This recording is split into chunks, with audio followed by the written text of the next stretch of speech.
হাদি বেঁচে ছিল, এটাও নিয়ামত। হাদিকে যারা হত্যা করেছে, হাদির মৃত্যুটা আমাদের জন্য একটা নিয়ামত। এই হাদির মৃত্যুর ন্যায় বিচার যদি আমরা প্রতিষ্ঠিত করতে না পারি, আগামীতে কোনো মানুষ পৃথিবীতে মানুষ হয়ে বেঁচে থাকতে পারবে না। যারা চাঁদাবাজ, যারা হত্যাকারী, তাদেরকে ধরে ধরে চিহ্নিত করে করে তাদেরকে বিচার ব্যবস্থা নিশ্চিত করতে হবে।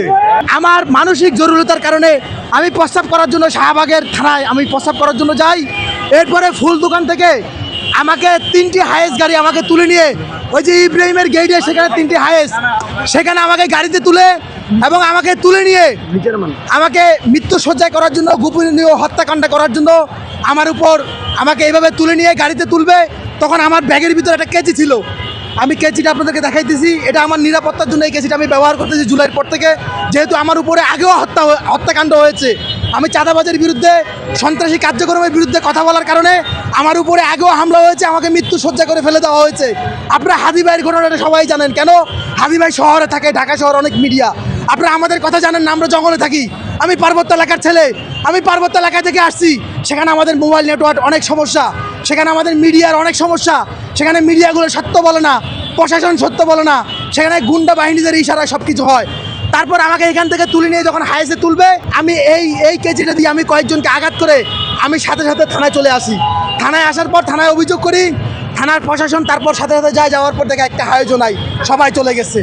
পরবর্তীতে আমি আপনাদের কাছে আসি, আবার আসার পরে আজকে আপনাদেরকে আমি এই কথাটা আমি আপনাদেরকে ক্লিয়ার করলাম। দেখেন, আমাকে যদি আজকে তুলে নিয়ে মেরে ফেলতো তাহলে হয়তো নাম হয়তো আওয়ামী লীগের। কেন? আমি একজন জুলাই যোদ্ধা, আমার সকল প্রুফগুলো আছে, সকল ব্যানারগুলো আছে। আমি জুলাই যোদ্ধা। জুলাই গণ অভ্যুত্থানের পরে আজকে 1 বছর আমি লাগাতার ফ্যাসিস্ট খুনি হাসিনার বিরুদ্ধে আমি আন্দোলন সংগ্রাম করে যাচ্ছি। তাহলে স্পষ্ট ক্লিয়ার, আমাকে যদি কেউ গুপ্তভাবে হত্যা করা হয় তাহলে এটার জন্য আওয়ামী লীগ দায়ী।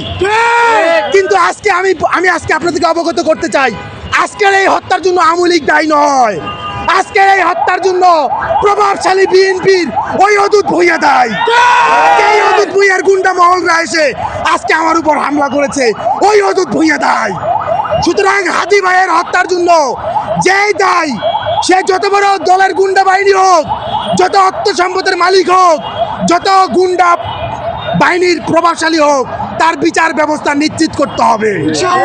আমার ভাইরা, আজকে একটি কথা আপনাদেরকে স্পষ্ট করতে চাই, হাদি বেঁচে ছিল, এটাও নিয়ামত। হাদিকে যারা হত্যা করেছে, হাদির মৃত্যুটা আমাদের জন্য একটা নিয়ামত। কেন নিয়ামত? এই হাদির মৃত্যুর ন্যায় বিচার যদি আমরা প্রতিষ্ঠিত করতে না পারি, আগামীতে কোনো মানুষ পৃথিবীতে মানুষ হয়ে বেঁচে থাকতে পারবে না, কোনো মানুষের নৈতিক অধিকার প্রকাশ করতে পারবে না, কত মানুষ ন্যায় বিচার পাবে না। আমার ভাইরা, আমরা ন্যায় বিচার প্রতিষ্ঠার লক্ষ্যে গ্রামে গঞ্জে ইউনিয়ন জেলা থেকে আমরা হাদি ভাইয়ের ন্যায় বিচার প্রতিষ্ঠার জন্য আমরা সারা বাংলাদেশকে ঘেরাও করতে হবে।